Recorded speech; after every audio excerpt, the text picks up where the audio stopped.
देख रहे हैं न्यूज 7 हिंदी, राष्ट्र प्रथम। स्वागत है आप सभी का न्यूज 7 हिंदी में। मैं हूं आपके साथ मधुमिता। रुक करते हैं उत्तर प्रदेश की बड़ी खबरों की ओर। पहली खबर कानपुर जनपद से है, जहां घाटमपुर स्थित जगन्नाथपुर गांव में बुधवार शाम खुशियों से सजा घर अचानक दर्द और चीखों में तब्दील हो गया। जिस आंगन में दुल्हन श्वेता के हाथों में मेहंदी सज रही थी, वहीं कुछ ही पलों बाद आग की लपटों ने सब कुछ तबाह कर दिया। मंजर बिल्कुल फिल्म विवाह के उस दर्दनाक सीन जैसा था, जब शादी से पहले दुल्हन आग में झुलस जाती है।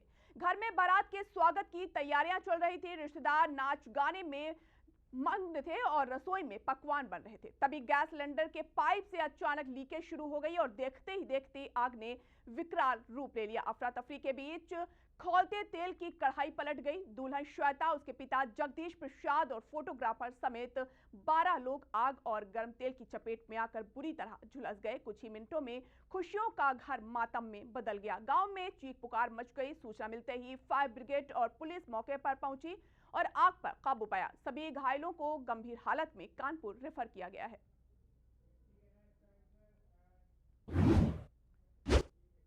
उत्तर प्रदेश में बुधवार शाम मौसम ने ऐसा रौद्र रूप दिखाया कि कई जिलों में चीख पुकार और तबाही का मंजर देखने को मिला। तेज आंधी, मूसलाधार बारिश और आकाशीय बिजली ने अब तक कई लोगों की जान ली है, जबकि दर्जनों लोग घायल बताए जा रहे हैं। कहीं पेड़ गिरने से लोग दब गए तो कहीं बिजली के खंभे धराशायी होने से हादसे हुए।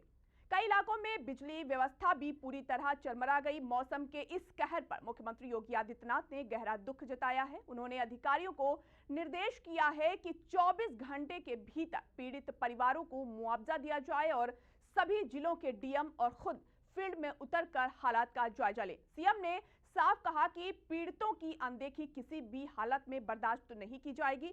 प्रशासनिक टीमें लगातार राहत और बचाव कार्यों में जुटी हुई हैं। वहीं मौसम विभाग ने अगले कुछ दिनों तक भारी बारिश, तेज आंधी और बिजली गिरने की आशंका जताई है, जिससे लोगों को सतर्क रहने की भी सलाह दी गई है।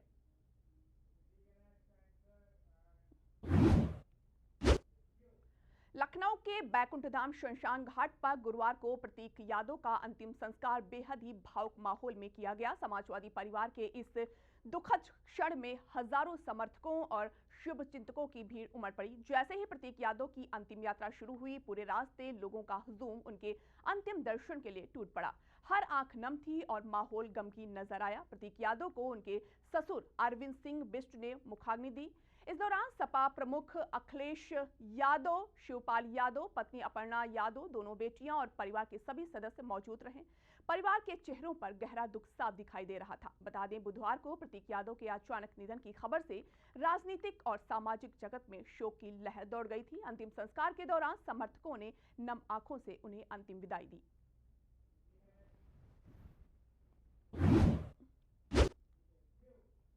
उत्तर प्रदेश में बुधवार को आए भीषण आंधी तूफान ने भारी तबाही मचाई। तेज हवाओं, बिजली गिरने और तूफान की वजह से प्रदेश के अलग अलग जिलों में अब तक 89 लोगों की मौत हो चुकी है, जबकि करीब 53 लोग घायल बताए जा रहे हैं। इसके अलावा 114 मवेशियों की मौत की भी खबर सामने आ रही है और कई घरों, दुकानों के क्षतिग्रस्त होने की भी खबर है।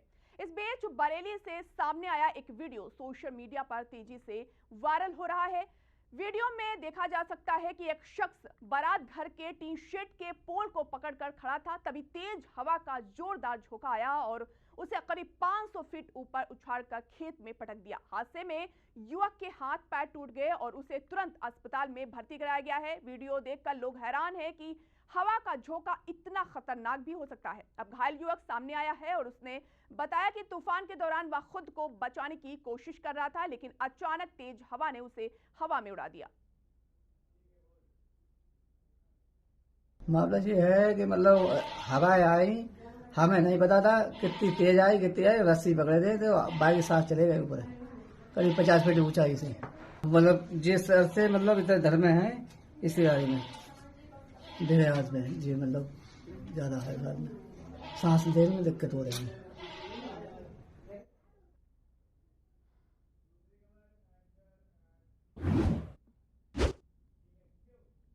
उत्तर प्रदेश में अब सरकारी दफ्तरों की कार्य संस्कृति में बड़ा बदलाव देखने को मिलेगा। मुख्यमंत्री योगी आदित्यनाथ ने बिजली बचाने और सरकारी खर्च कम करने के कई अहम फैसले लिए हैं। मंत्रिमंडल विस्तार के बाद हुई पहली बैठक में सीएम योगी ने निर्देश दिया कि सरकारी कार्यालयों में एयर कंडीशनर का तापमान अब 24 से 26 डिग्री सेल्सियस के बीच ही रखा जाएगा। इसका उद्देश्य बिजली की अनावश्यक खपत को रोकना और ऊर्जा संरक्षण को बढ़ावा देना है। इसके साथ ही सरकारी दफ्तरों में लिफ्ट और अन्य संसाधनों के इस्तेमाल को भी जरूरत तक सीमित रखने के भी निर्देश दिए। सरकार का मानना है कि इससे ऊर्जा की बचत होगी और कार्यप्रणाली अधिक जिम्मेदार बनेगी। मुख्यमंत्री ने यात्रा व्यवस्था और ऑफिस कार्यशैली में सुधार पर भी जोर दिया।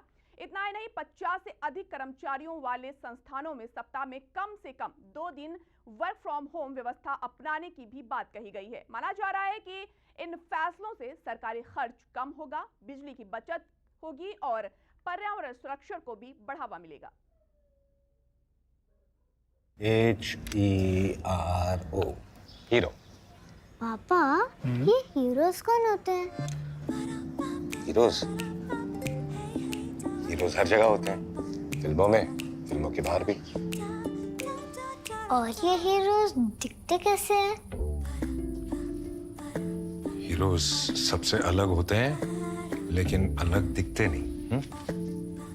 हीरो टॉल होते हैं कि शॉर्ट होते हैं? वो खाना खाते हैं कि नहीं? स्कूल जाते हैं कि नहीं? वो पढ़ाई करते हैं कि नहीं? ये हीरोज भी होमवर्क करते होंगे क्या? वो कुकीज खाते हैं क्या? पापा, ये हीरोज करते क्या है? वो आपके साथ रहते हैं और आपको प्रोटेक्ट करते हैं। बाय। फिर तो आप ही मेरे हीरो हुए, क्योंकि आप ही मुझे प्रोटेक्ट करते हो। लेकिन इस घर में एक और हीरो है जो हमेशा आपको सेफ रखता है। मुझे तो कहीं नहीं दिख रहा। हीरोज हमेशा दिखाई दे, ये जरूरी नहीं है। वो सिर्फ पर्दे के आगे ही नहीं, दीवारों के पीछे भी हो। गैलेंट एडवांस TMT सरिया, इसकी ताकत बने घर की ढाल और इसकी फ्लेक्सिबिलिटी रखे घर को सॉलिड सालों साल। गैलेंट एडवांस 500D TMT, निर्माण का रियल हीरो। सॉलिड भी, फ्लेक्सिबल भी। Gallant TMT।